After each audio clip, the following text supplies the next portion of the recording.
اللہ تعالیٰ بندوں کو آزماتا ہے، پرکھ کرتا ہے، امتحان لیتا ہے، طرح طرح کی نعمتوں سے اسے مالا مال کرتا ہے، کاروبار وسیع ہو جاتا ہے، اس کے لیے دولت کے انبار لگ جاتے ہیں، دنیاوی مال و اسباب اس کے لیے جمع ہو جاتا ہے، منصب ملتا ہے، عہدہ ملتا ہے، اقتدار ملتا ہے، شان و شوکت ملتی ہے، لوگوں کے دلوں میں اس کا گھر بنتا ہے، تو اس کے ذہن میں یہ بات آتی ہے کہ میرے رب نے مجھے جو عزت دی ہے میں اس کا استحقاق رکھتا تھا، اور میں اگر اس لائق نہ ہوتا تو مجھے کیوں نوازا جاتا، تو گویا میرا رب میرے اوپر راضی ہے۔ اور پھر جب محفل نعت میں مہمان خصوصی بھی بن گئے تو پھر تو ان کے نفس کو اور تسکین مل گئی۔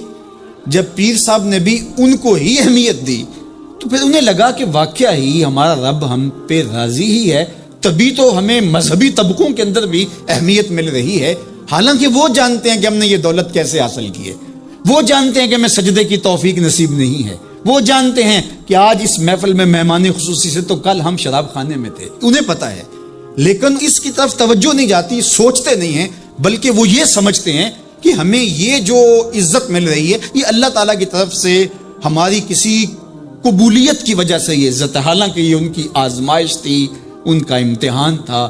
دوسری بات، وَأَمَّا إِذَا مَبْتَلَاهُ، اور جب اللہ اس کو آزماتا ہے، فَقَدَرَ عَلَيْهِ رِزْقَهُ، اور اس کے رزق کو تنگ کرتا ہے، اس کو آزمائش کی بھٹی میں ڈالتا ہے، فَيَقُولُ رَبِّي أَهَانَنِ، تو پھر وہ چیخ اٹھتا ہے میرے رب نے تو مجھے ذلیل کر کے رکھ دیا۔ بیماری آ جائے، ابتلا میں مبتلا ہو تو وہ کہتا ہے کہ میرا رب مجھ سے ناراض ہو گیا، تو یہ انسان کی کج فکری، ایسا نہیں ہے۔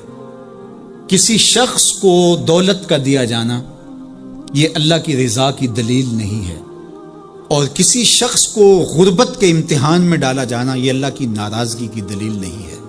حضرت امام رازی نے لکھا ہے کہ مکے سے لے کر طائف تک 70 ایسے نبیوں کی قبریں ہیں جن کی وفات صرف بھوک کی وجہ سے ہوئی، تکلیفوں میں، آزمائشوں میں، امتحانوں میں، ابتلاؤں میں اس کے بندے رہے ہیں۔ میرے اور آپ کے آقا و مولا حضور ختمی المرتبت کے گھر میں کبھی برابر چولہا نہیں جلتا تھا، کبھی کھانے کے لیے کچھ میسر نہیں ہوتا تھا، پانی پی کے اور کھجور کھا کے گزارا ہوتا تھا، تو یہ تو کوئی دلیل نہیں ہے۔ اللہ کی رضا کی دلیل کیا ہے؟ نیکی کی توفیق مل جانا۔ اور اللہ کی ناراضگی کی دلیل کیا ہے؟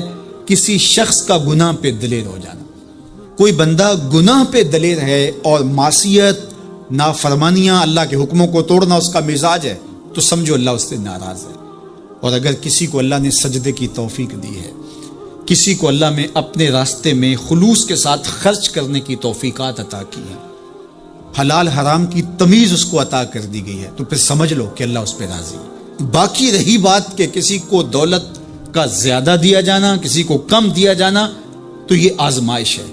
اب جو اہل ایمان ہیں، اللہ کے بندے ہیں، وہ کیا کرتے ہیں؟ جب دولت زیادہ ملتی ہے، اقتدار ملتا ہے، منصب ملتا ہے، تو بس اللہ کے شکر کے دائرے میں آ جاتے ہیں، اور جب مصیبت آتی ہے، تکلیف آتی ہے، اذیتوں میں مبتلا ہوتے ہیں، تو پھر وہ یہ نہیں کہتے کہ ہمارے رب نے ہمیں ذلیل کر دیا، بلکہ وہ اس پہ صبر کرتے ہیں اور اللہ کے حضور دعائیں کرتے ہیں، التجائیں کرتے ہیں کہ مالک تو نے جو جس آزمائش میں ڈالا ہمیں پورا اترنے کی توفیق نصیب فرما، ہماری سفید پوشی کا بھرم نہ ٹوٹے، اور ہمیں اس مشکل وقت سے بچانا کہ جب ہماری یہ غربت ہمیں کفر تک لے جائے۔ اور جب ان کو دولت مندی دی جاتی ہے تو وہ ڈرتے ہیں کہ اللہ ایسا نہ ہو کہ یہ دولت ہمیں فرعون بنا دے، یہ دولت ہمیں نمرود بنا دے، ہمارے اندر بخل پیدا ہو، تکبر پیدا ہو، ہمارے اندر غرور پیدا ہو، تو وہ اس حالت کے اندر اللہ تعالیٰ کا شکر یا دوسری حالت میں اللہ کے حضور صبر کی توفیق مانگتے ہیں اور صبر کے ساتھ اپنی زندگی گزارتے ہیں۔ آقا کریم علیہ السلام نے ارشاد فرمایا کہ کون ہے جو مجھ سے یہ کلمات لے اور ان پر خود عمل کرے اور پھر آگے ان لوگوں تک پہنچائے جو ان چیزوں پر عمل کرے۔ تو بہت سارے لوگ جھولیاں پھیلا کے آگے بڑھ جاتے، لیکن علم کے لیے جو حرص حضرت ابو ہریرہ کے سینے میں تھی، اس وجہ سے انہوں نے پہل کی اور آگے بڑھ کے عرض کی حضور یہ خیرات میری جھولی میں ڈال دیجیے، میں خود بھی عمل کروں گا اور ایسے لوگوں تک پہنچاؤں گا بھی جو ان پر عمل پیرا ہوں۔ تو کہتے ہیں حضور نے میرا ہاتھ پکڑ لیا اور 5 چیزیں گنوائیں۔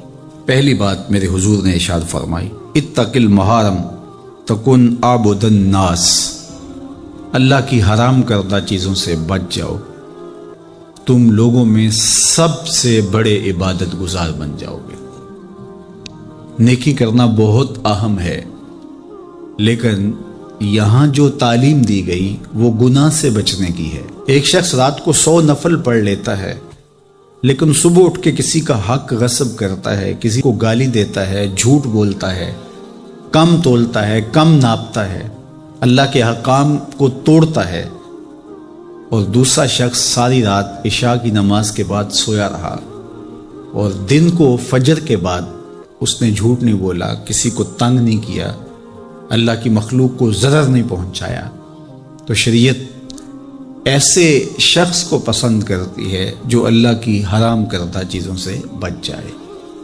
نیکی کی توفیق مل جائے، نفلی عبادات میسر آ جائیں تو بڑی بات ہے، لیکن اس سے بڑی بات یہ ہے کہ اللہ کی حرام کردہ چیزوں سے بچا جائے۔ دوسری بات ارشاد کی، وَرْضَ بِمَا قَسَمَ اللَّهُ لَكَ تَكُنْ أَغْنَى النَّاسِ، اللہ کی تقسیم پہ راضی ہو جا، لوگوں میں سب سے بڑا غنی تو ہوگا۔ دولت کی کثرت سے بندہ غنی نہیں بنتا، کتنے دولت مند ہیں، نفس کی کمینگی ہی ختم نہیں ہوتی۔ تو غنی اس وقت بندہ بنے گا جب اللہ کی تقسیم پہ راضی ہو گیا، اللہ نے جس حالت پہ رکھا اس حالت پہ خوش ہے کہ میرے مالک نے مجھے جو دے دیا یہ میرے لیے اس نے مناسب جانا، تو بس میں اس پہ راضی ہوں، میں اس پہ خوش ہوں۔ اور اگر انسان یہ نہیں چاہتا اور نہیں کرتا تو جہاں بھی ہوگا وہ مطمئن نہیں ہوگا۔ پھر ارشاد فرمایا، وَأَحْسِنْ إِلَىٰ جَارِكَ تَكُنْ مُؤْمِنًا، اپنے ہمسائے کے ساتھ سلوک اچھا کر تو کامل مومن ہو جائے گا۔ جو آپ کا ہم سایہ ہے تو آپ کا سایہ شفقت کا اس پر پڑنا چاہیے۔ آپ کا ہم سایہ آپ کی طرف سے سخت دھوپ میں اذیت گوارا نہ کرے، بلکہ آپ کے ہم سائے کے آپ ہم سائے ہی قرار پائیں، تو آپ کے ایمان کی کسوٹی یہ ہے، آپ کے مومن ہونے کا معیار یہ قرار دیا گیا کہ آپ اپنے ہمسایوں کے ساتھ کیسے ہو۔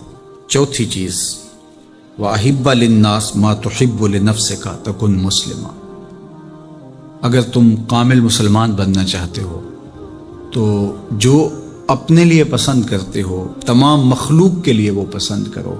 اب کوئی شخص یہ مزاج اپنی طبع میں راسخ کر لے تو معاشرے کے اندر شر، فساد، بدامنی، کسی کے حقوق کو غصب کرنا، کسی سے زیادتی کرنا، کسی کا برا چاہنا، سب کچھ ختم ہو جائے گا، اور یہ معاشرہ جنت نظیر بن جائے گا کہ جو ہم اپنے لیے پسند کرتے ہیں وہ ہم اپنے دوست کے لیے، بھائی کے لیے، ہمسائے کے لیے، عزیز کے لیے، رشتہ دار کے لیے پسند کریں۔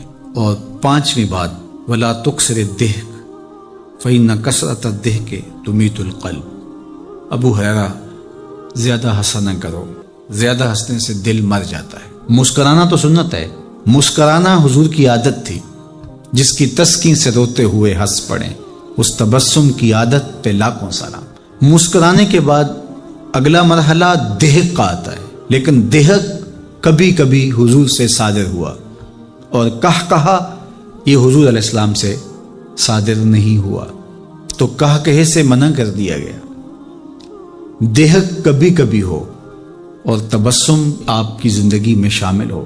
اللہ اس حدیث پاک کا نور ہماری روحوں میں اتار دے اور ہمارے باطن میں چراغاں کرے۔ کرونا وائرس کی وجہ سے پورے ملک کے اندر لاک ڈاؤن ہے، تو اس موقع سے بھرپور فائدہ حاصل کر کے ہمیں ذکر و فکر کی طرف آنا چاہیے۔ قرآن مجید کی تلاوت، کثرت نوافل، قضا شدہ نمازوں کی ادائیگی اور دیگر امور خیر بجا لانے چاہیے۔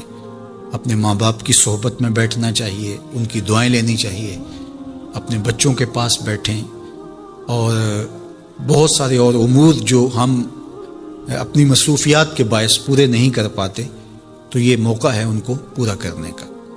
لیکن اس موقع سے ناجائز فائدہ حاصل کرتے ہوئے بہت سارے لوگ اپنے مکانوں کی چھتوں پہ دھاتی تاروں کے ذریعے پتنگیں اڑانے کے شغل میں مصروف ہیں، تو اس شغل سے خدا را باز آئیے یہ موقع ایک دوسرے کی مدد کرنے کا ہے، نصرت اور اعانت کرنے کا ہے، نہ یہ کہ مکانوں کی چھتوں پہ کھڑے ہو کے آپ خونی کھیل کھیلیں اور دھاتی ڈور کے ذریعے سے لوگوں کے گلے کٹیں اور لوگوں کو نقصان ہو۔ تو اس سے خدا را ہمیں خود بھی باز آنا چاہیے اور اپنے بچوں کو بھی اس سے روکنا چاہیے، ان کی حوصلہ شکنی کرنی چاہیے۔ ویسے بھی علماء نے کہا کہ یہ جو پتنگ کٹتی ہے تو بچے اس کو لوٹنے کے لیے دوڑتے ہیں اس کے پیچھے۔ تو عمومی طور پہ ہمارے ہاں یہ کہا بھی جاتا ہے کہ میں پتنگیں لوٹ رہا ہوں یا لوٹ کے لایا ہوں، تو شرعاً وہ اس کی ملک نہیں تھی تو وہ کیسے اس کو اپنے پاس رکھ سکتا ہے؟ تو یہ ایسا گناہ ہے جس کو گناہ نہیں سمجھا جاتا، اور بچپن میں معصوم ذہن پر لوٹ مار کا تصور اس سے ابھرتا ہے، اور آج وہ پتنگ لوٹ کے لایا ہے تو کل بڑا ہو کے بڑا لٹیرا بنے گا۔ تو یہ ماں باپ کو سوچنا چاہیے کہ پتنگ لوٹنے کا عمل لوٹنے کی ایک مشق ہے، اور بچہ اس کو کوئی برائی نہیں سمجھ رہا اور اس کو گناہ نہیں سمجھ رہا، حالانکہ یہ مال لقطہ ہے۔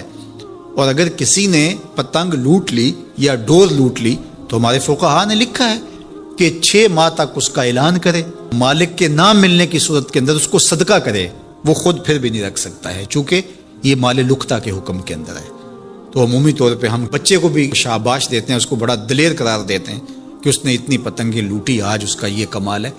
تو میاں یہ بچوں کے نفسیات کے اندر لوٹ مار کے تصور کو راسخ کرنے کا ایک ذریعہ ہے پتنگ۔ اس نقطہ نظر کی طرف شاید کبھی کسی کی توجہ نہ گئی ہو، تو اس پہ بھی غور کرنے کی ضرورت ہے۔ میں تو یہ بات کہا کرتا ہوں کہ چلتی ہوئی ٹرالی سے یا ٹرک سے جو بچہ گنا لوٹتا ہے تو اس کو بچے کی بہادری اور فنکاری سمجھا جاتا ہے، لیکن آج جس نے گنا لوٹا ہے تو کل وہ ملک لوٹنے لگے گا، کل وہ اور کچھ بھی لوٹے گا۔ تو یہ چونکہ جب برائیاں شروع ہوتی ہیں تو بڑے پیمانے سے شروع نہیں ہوتی، چھوٹے پیمانے سے شروع ہوتی ہیں۔ تو پتنگ لوٹنے کا تصور لوٹ مار کی طرف لے جانے والا ہے، اور دوسرا یہ قاتل ڈور کتنے لوگوں کی زندگی کا چراغ بجھا دیتی ہے، اور کیا گزرتی ہے ان ماں باپ کے اوپر جن کا لخت جگر، جن کا بیٹا ان کے ہاتھوں کے اندر دم توڑ جاتا ہے اور گلا کٹ گیا ایک ڈور سے۔ اور ایسے واقعات ہم کتنے سنتے ہیں۔ تو میں گزارش کروں گا کہ اس خونی کھیل سے باز رہا جائے۔ اخلاقیات بھی اجازت نہیں دیتے، ہمارا ملکی قانون بھی اس کی اجازت نہیں دیتا، اور پنجاب پولیس بھی اس پر ایکشن کر رہی ہے۔ ان کے ساتھ تعاون کیجئے اور اپنے گرد و پیش کے ماحول کی انہیں خبر بھی کیجئے، خود بھی بچیے، اپنی اولادوں کو، بچوں کو بھی اس سے محفوظ رکھیے۔ اللہ آپ کی حفاظت کرے۔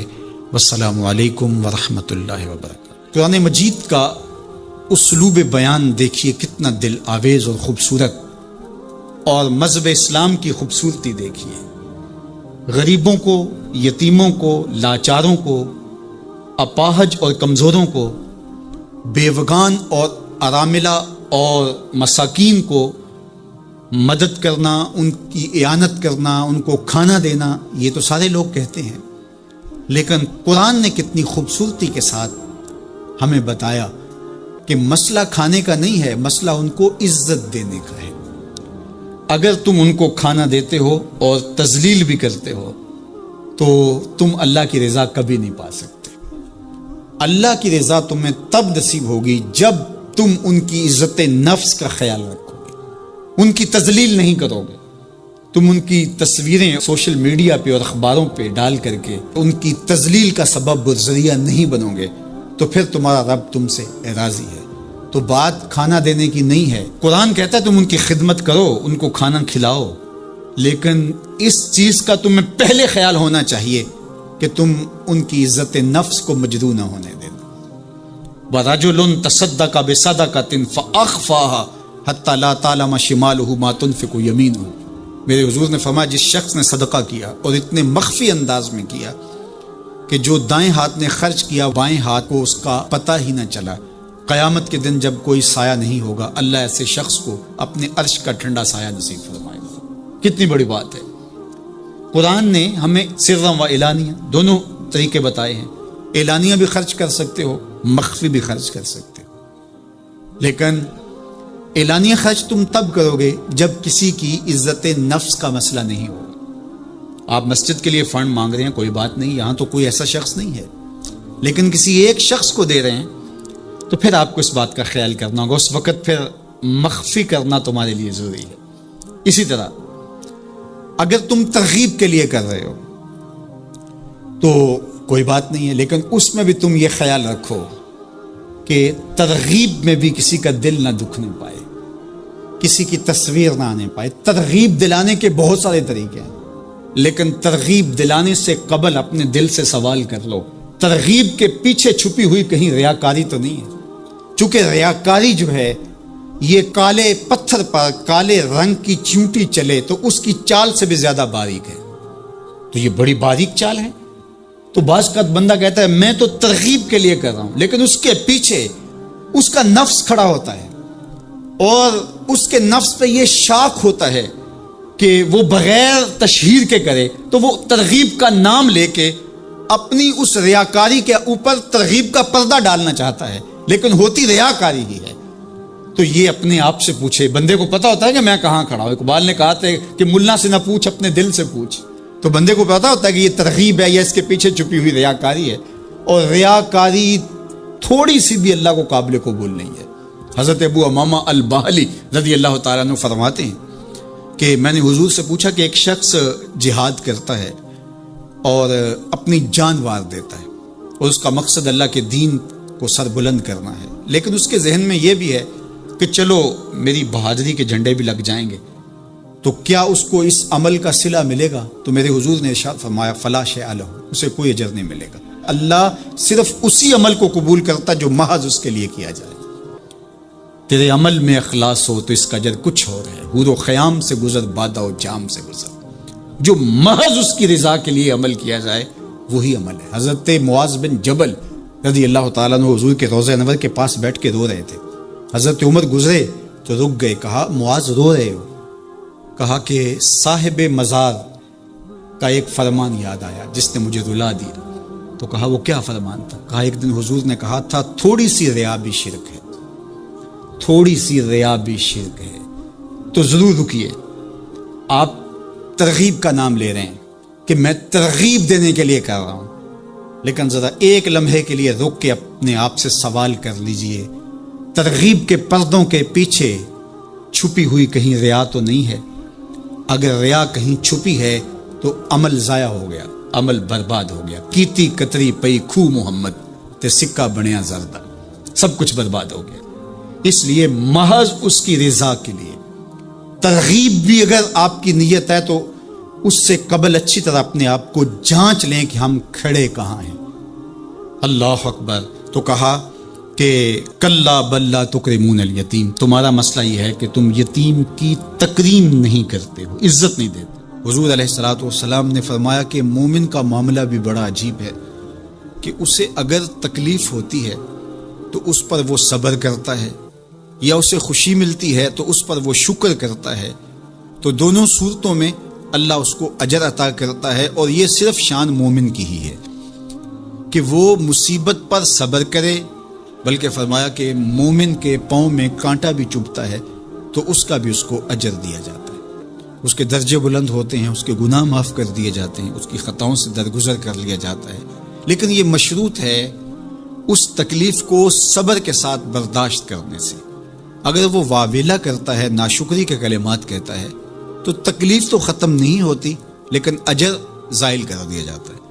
تو اس لیے ہمیں ہر صورت کے اندر صبر کے دامن کو مضبوطی سے تھامنے کی تلقین کی گئی ہے. اور اہل ایمان کو یہ بھی سبق دیا گیا کہ جب انہیں کوئی بھی مصیبت پہنچتی ہے تو وہ کہتے ہیں انا للہ و انا الیہ راجعون، کہ ہم اسی کے ہیں اور اسی کے حضور پلٹ کے جانا ہے. تو یہ وہ امر ہے کہ جو ان کی طبیعت کے اندر ٹھہراؤ پیدا کرتا ہے اور ان کی زندگیوں کے اندر اللہ تعالیٰ جل شانہ پر جو یقین ہے اس کا پتہ دیتا ہے.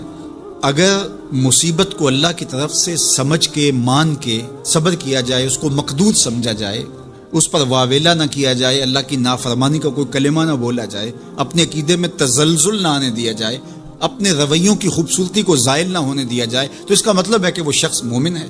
اس کا یقین ہے کہ یہ اللہ کی طرف سے ہے، تو پھر اس کے یقین کے صلے کے اندر اللہ اس کو پھر ہدایت قلب کا چراغاں نصیب کرتا ہے۔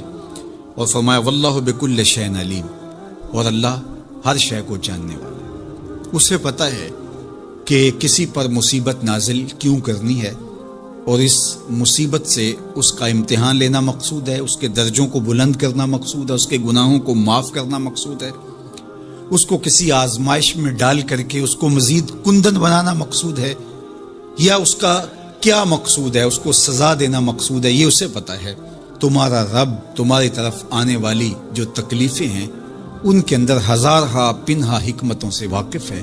یہاں یہ بات بھی سمجھنے کے قابل ہے کہ جو شخص مصیبت کے آنے پر صبر اور استقامت کے ساتھ اس سے نپٹتا ہے اور اللہ پر جو اس کا یقین ہے اس میں تزلزل پیدا نہیں ہونے دیتا، کل من عند اللہ، اے محبوب فرما دیجئے جو کچھ ہے وہ تمہارے رب کی طرف سے، یہ اس کا خیال اور فکر ہے کہ یہ میرے اللہ کی طرف سے، تو پھر اس مصیبت کو ٹالنے والا بھی وہی ہے۔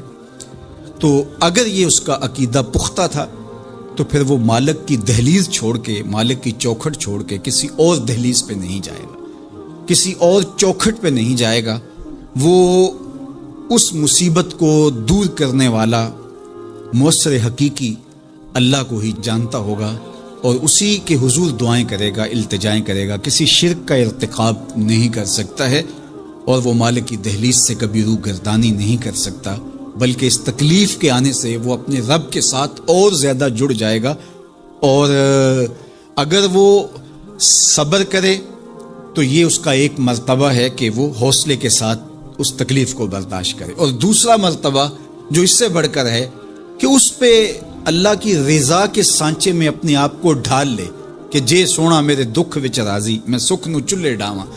اگر وہ اس بات پہ راضی ہے تو کوئی بات نہیں ہے، میں اس پہ راضی ہوں کہ میرے رب کی یہ رضا ہے۔ تو یہ دونوں چیزوں کا مل جانا، یا دونوں میں سے کسی ایک کا مل جانا، یہ اللہ کی طرف سے اس کو دیا گیا انعام ہے جو اس مشکل حالات میں اس کو حاصل ہوتا ہے۔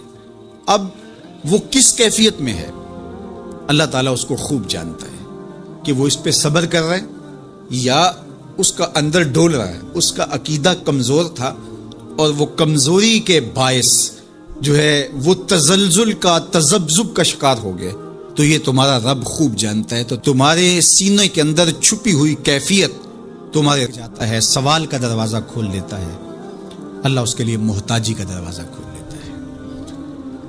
حالات سخت بھی ہوں، اگر قابل برداشت ہوں تو ان کو برداشت کرنا چاہیے تاکہ سوال کی عادت نہ پڑے۔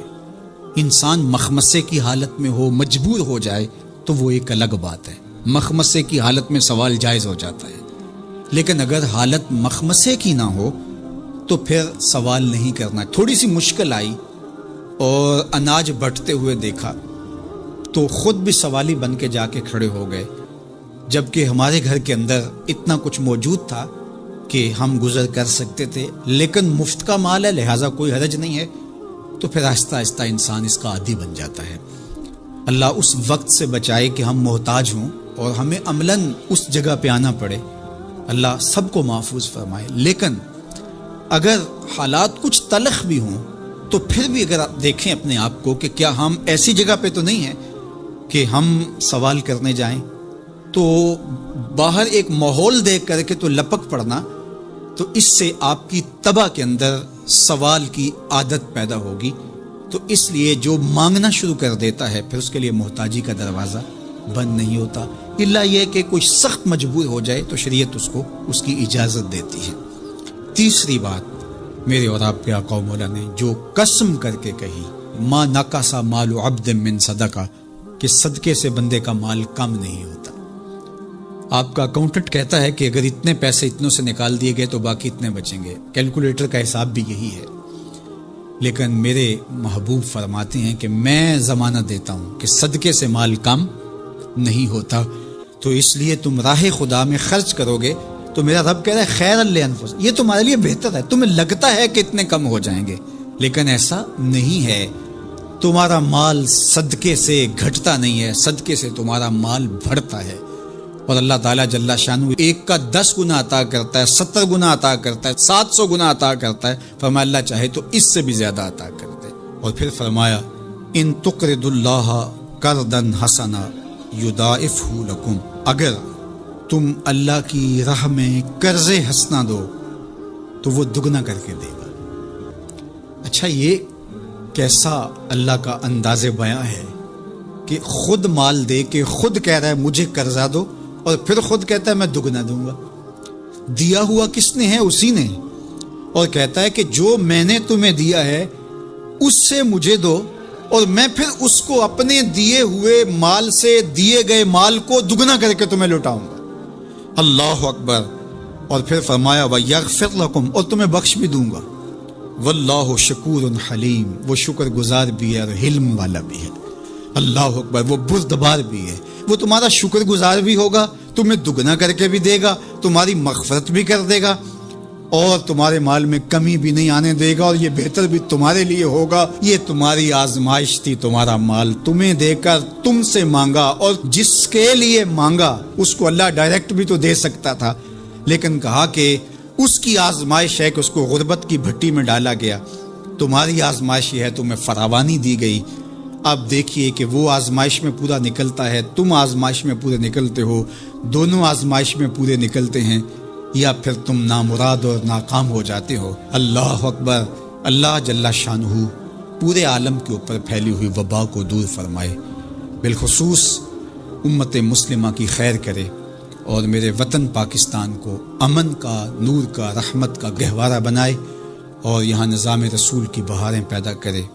اللہ ہمیں معاشی بحرانوں سے نکال کے معیشت کا استحکام عطا کرے، اور ایک دوسرے کے لیے جذبہ احساس، جذبہ ہمدردی اور راہ خدا میں خرچ کرنے کا جذبہ فراواں ہمارا مقصود کرے.